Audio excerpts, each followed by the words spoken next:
Bayangkan dirimu terjebak di dalam labirin gelap yang setiap lorongnya tampak sama dan tak ada cahaya yang menuntunmu. Itulah keadaan jiwamu sekarang, berputar tanpa tujuan yang jelas, mendaki tangga-tangga ibadah, tapi selalu kembali ke titik yang sama. Tidak ada peningkatan sedikit pun dari nilai spiritualitasmu.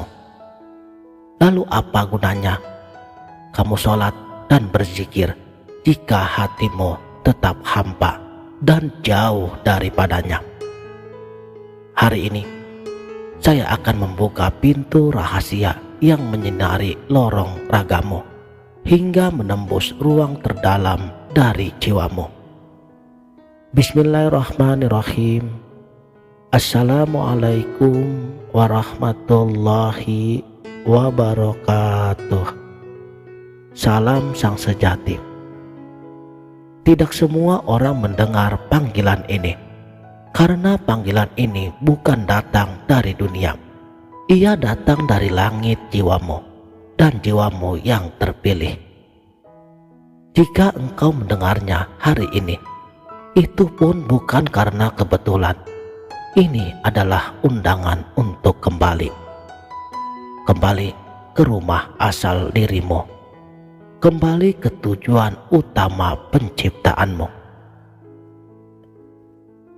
Allah tidak menciptakanmu untuk menjadi budak dunia, karena Ia menciptakanmu untuk mengenalnya.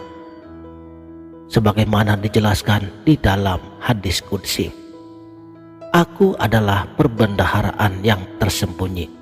Aku ingin dikenal. Untuk itu aku menciptakan makhluk, agar denganku mereka mengenalku.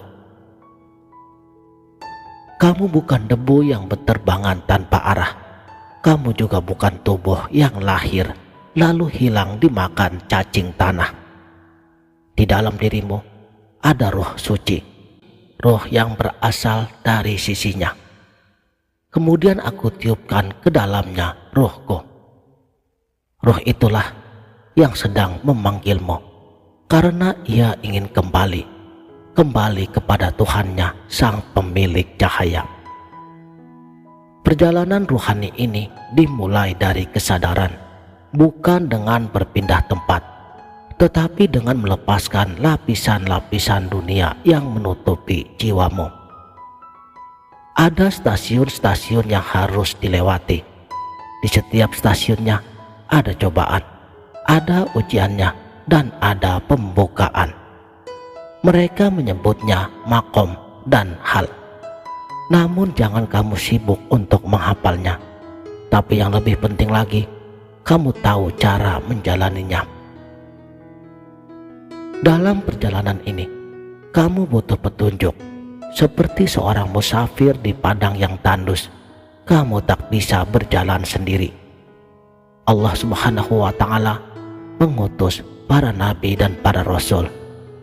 Lalu warisan tersebut terus dijaga oleh para walinya, dan sebagian manusia yang lain dianugerahi mata hati yang tajam. Jika kamu menemui seseorang yang membuatmu lebih dekat dengan Tuhanmu, yang memadamkan segala egomu, yang menyalakan cahaya rohanimu, maka peganglah erat-erat, sebab guru seperti itu adalah mercusuar di tengah samudra zaman.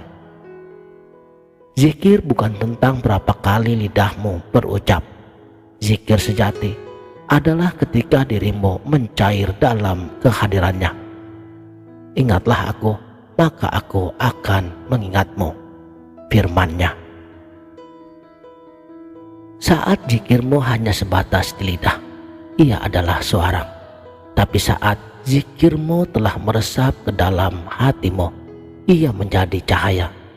Dan ketika zikir memasuki sirmu, ia berubah menjadi perjumpaan dalam kesadaran hakiki. Syariat adalah samudra lahiriah, makrifat adalah samudra batiniah.